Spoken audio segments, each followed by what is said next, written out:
What was the biggest bullet you dodged? Not changing jobs in early 2020. Would have been a short-lived promotion after early restructuring and layoffs. Many years ago, my flight had just landed at Chicago O'Hare and the plane was taxiing when the pilot suddenly slammed on the brakes.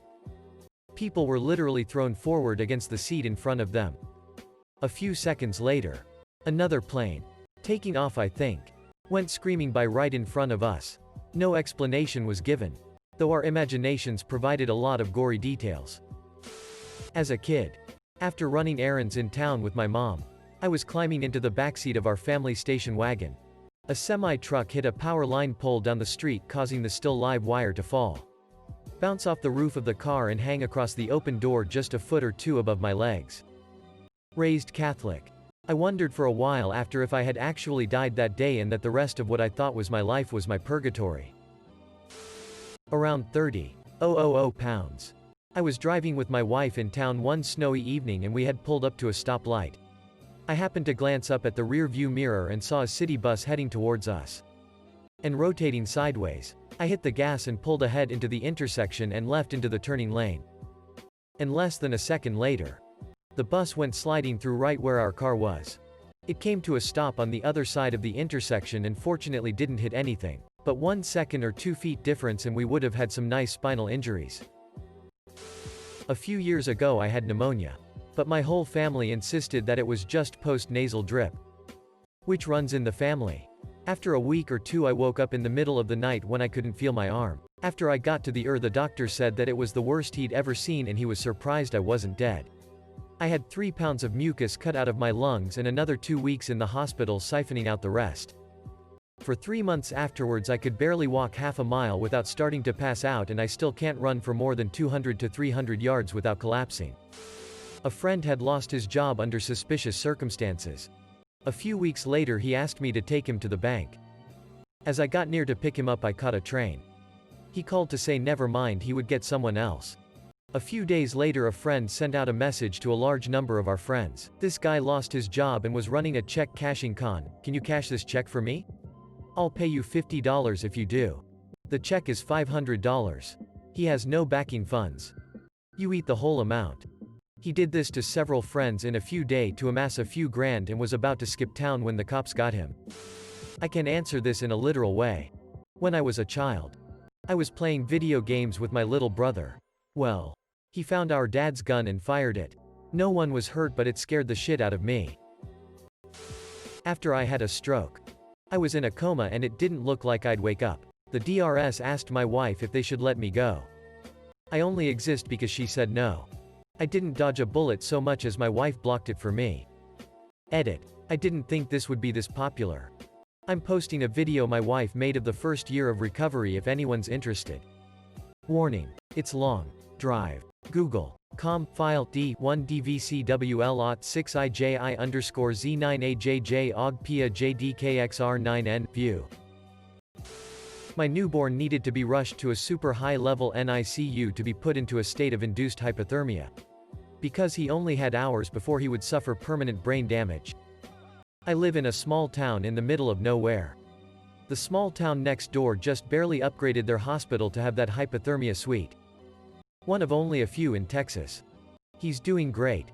No sign of any damage. I stayed up all night before a day trip to Hong Kong. You know that days when you haven't slept. You're just kinda robotic and doing the human stuff.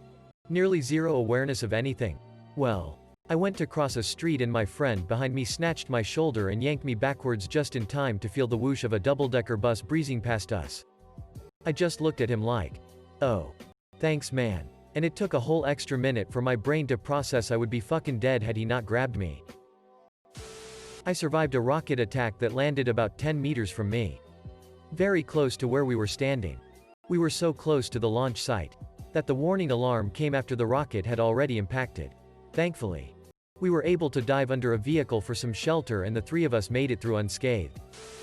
There was a pile of stuff that people would leave at our house when I was at university. Coats and stuff. Moving out day and we found a random samurai sword in the pile. We were messing about with it trying to make it go. Swoosh. I was stood facing my brother while he was swooshing it when the blade dislodged from the handle. Flew straight past me and stuck horizontally into my headboard. So yeah, my brother nearly impaled me while messing around with a random sword we found after a house party. Pics for proof. Imager. Com. Gallery. YCKKDTL. When my great aunt passed away, I was helping to clean out her house. I'm just dragging everything out of the basement and suddenly my dad is like, "Whoa. Put that down gently and let's move away from here." So I put the weird metal tube type thing I'm carrying down and get out of there. Turns out it's a mortar shell from when my aunt worked in a munitions factory during World War II. Bomb squad came and took it away. I interviewed for a job that I wanted desperately in August 2019. After the initial phone interview, I went in for an in-person interview at 4 p.m. on a Wednesday. I had a rejection in my inbox by 8 p.m. and was completely gutted. Then 2020 happened, and they laid off 60% of their staff and will probably go under. I'm thankful for that rejection every day. Freshman year of college, I had a calc class. It was material I had learned before. But for various reasons they didn't give me transfer credit, so I skipped class quite frequently. Though I usually slept in. One morning I find myself awake at 8:30 and not really feeling like sleep. Might as well check in on the class and see what's going on. It was the midterm exam. Getting chased by someone with a knife across my apartment. I closed my door at the right moment, so that person ended up stabbing my wooden door instead. The mark was there until I left the apartment a few years later as a constant reminder of what could have been. At 17, I met and married a sweet little North Carolina daddy's girl.